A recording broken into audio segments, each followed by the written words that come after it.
Of course, now the awareness is increasing on these forever chemicals and micro nanoparticles of plastics and things like that, right? So and then going back to the toxicity of them, um, there's another kind of double whammy here, right? So your microbiome is actually one of your first areas of detox. So things that come into your system, and the vast majority of ways in which things coming through your system is through food and drink, right? So we're gonna be eating and or drinking the vast majority of molecules that enter the body. So they first land on your microbiome, and so your microbiome has to play a role in detoxing those things, whether it's neutralizing them in some way, breaking them down, putting a chemical cap over them, one way or the other, or signaling to your immune system to deal with the toxicity that's coming through. Your microbiome plays a very important role in doing that. Then, whatever does pass through, about 85% of it goes to your liver. Then it's your liver's job to try to clean up the rest of the issues. And so if your microbiome is unhealthy, you miss a big part of that first level of detoxification and neutralization, right? Mhm. But again, anytime you screw up your microbiome, it's always a double or triple whammy, because not only is a screwed up microbiome then not going to provide you with that first level of detoxing, but a dysbiotic microbiome also increases toxicity to the liver, because you now have more gram negative bacteria, you have more LPS, you have more leaky gut. That LPS, that lipopolysaccharide toxin from the bacteria itself, is going to be leaking in and going to the liver. It's taxing the liver even more, right? So you're not only not getting that first level of detoxification, you're getting an additional Mhm. toxic load that the liver now has to face and deal with. So if you imagine, just having a dysfunctional microbiome alone, missing out on that first level of detoxing, that your liver has a 2x job now, right, to remove toxicity that's coming in through food and diet. It actually becomes 4x, because your liver not only has to deal with the toxins your microbiome normally deals with, but a dysfunctional microbiome adds another twofold of Wow. toxin that the liver is dealing with, right? So, and then on top of that, all of the nanoparticles and microparticles and all of those things that create toxicity, those things skip past the gut and actually end up directly in the blood because they're so small.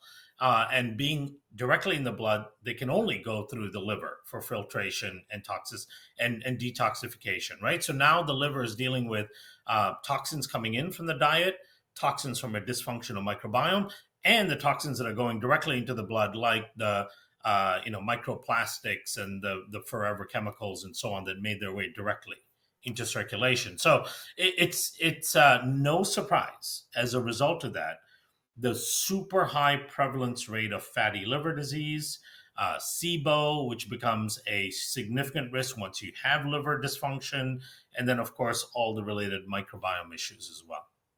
So when you're addressing your gut issues, you have to be addressing your liver You have because to. and this is something that I scream on a daily basis. You gotta love your liver, and I've told this story over the last 6 months that I had my liver enzymes. I eat clean. I Mhm. eat clean. I don't drink alcohol, which should be the only way you get fatty liver, right? Now we have to call it non-alcoholic fatty liver disease. It's affecting our children that they don't drink alcohol. So obviously it's not just alcohol. But my liver enzymes were over 700. They're Mhm. supposed to be under 20. And it was by God's grace that my accelerated liver care came out at the same time and brought my enzymes down to normal within 2.5 weeks. But what I noticed too is not just my liver feeling good, my energy better, but my gut was feeling better. And I felt Yep. like I was assimilating my proteins, because if you don't have a healthy liver, you're not assimilating the fats and the proteins and the carbs for energy. And all of this, you have people out there saying, well, your liver is supposed to be able to do its job. You're not meant to have to take supplements. Well, that was for our ancestors that didn't have the exposure to these chemicals, and they probably didn't have the stress levels that we have as well that can disrupt the gut and the liver function. And I don't know about you, but I've seen increases in cholesterol, Mhm.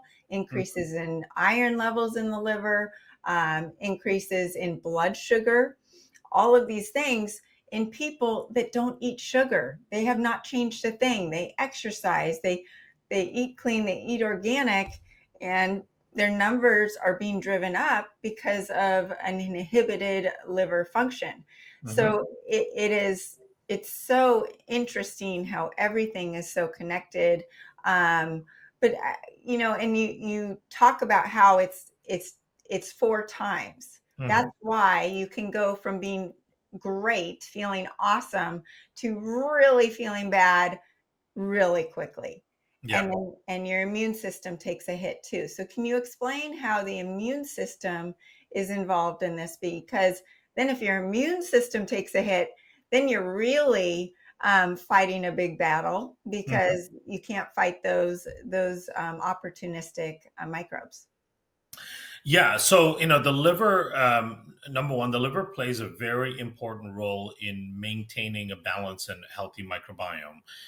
Number one, through the production of bile, and as a result of producing bile, it prevents overgrowth of microbes in the small bowel, right? So SIBO, which is super common now, which is small intestinal bacterial overgrowth, often is related to liver dysfunction. So if you have liver dysfunction, you have 15 times higher likelihood of developing SIBO, right? So it's there. It's a big Wow. driver of SIBO, because when your liver is dysfunctional, you're not producing enough bile. Your bile acid pool is shrunk, so you don't have bile to control the overgrowth of microbes in your small bowel. The other part of bile is that bile also then gets metabolized into something called secondary bile salts, which then moves to your large intestine. Those secondary bile salts play an important role in managing certain populations of bacteria in the large bowel. So if you don't have adequate bile, you're going to get a disrupted small bowel and a disrupted large bowel, right? So the liver is creating a dysfunctional liver is going to lead to more dysbiosis. And the problem is, the higher the dysbiosis, the more toxicity there is to the liver, and it becomes a never ending cycle, right? And that's the important thing about all of this, is that what people really need to understand is it's not like a one-to-one linear thing, right? It's not like this gets affected and then this gets affected, so you just fix one of those two and it's fine. No, it's like all of these processes are connected, and it's cyclical, because if one gets affected, it affects the other, and when the other gets affected, it affects the original even worse, right? So they call it enterohepatic circulation. And with everything with the gut, it's called the gut skin axis, the gut liver axis, the gut brain axis. It's an axis because it's a continuous bidirectional loop, right? So when the gut gets messed up, the liver gets messed up. The liver gets messed up, the gut gets worse. As the gut gets worse, the liver gets even worse, and it keeps going and going and going. Now, on top of that, the immune system is wholly dependent on the gut microbiome. The immune system uses and depends on the gut microbiome for training, to teach it what to attack and what not to attack. When response to, for example, a food particle or something is an unfavored response, and so it can suppress that. Identifying which microbes are bad and which are good, because remember, the immune system is constantly surrounded by microbes all the time, all your commensal microbes and all that. You don't want it attacking all of that. And also, what is like and what is not like, right? So what are your own tissues versus foreign tissues? All of that intelligence comes from the microbiome. For the immune system, the immune system is quite naive in understanding the environment and what to go after and so on. And therefore, if your gut microbiome is disrupted, your liver is disrupted, your microbiome is becoming even more disrupted. In the meantime, your immune system is getting more and more and more confused about everything.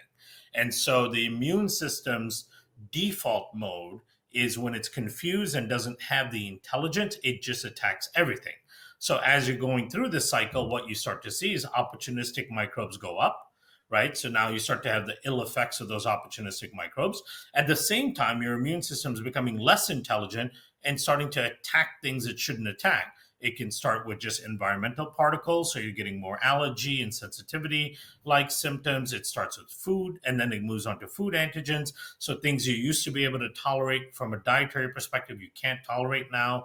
You've got sensitivities that are developing, and then you start getting the most egregious parts of the immune system activating, like mast cells instead of macrophages, and then histamine responses instead of IgA responses. So now you're starting to get all of the most unfavorable ways of the immune system function getting amplified, right? So this is why it's so common to see people with gut issues, liver issues, SIBO, leaky gut, food sensitivities, histamine intolerance, mast cell activation, autoimmune disease, all in one person, Yeah.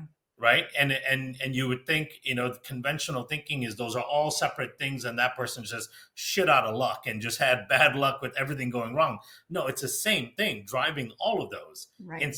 in cycle, right? So then on top of that, what tends to happen is metabolic distress, right? Because all of these systems control your metabolic system, control your brain. So now you have anxiety, cognition reduction. So now you've got brain fog, memory issues, you've got depression, you've got weight gain, right? Blood sugar control issues. Everything comes from the same spiraling issues.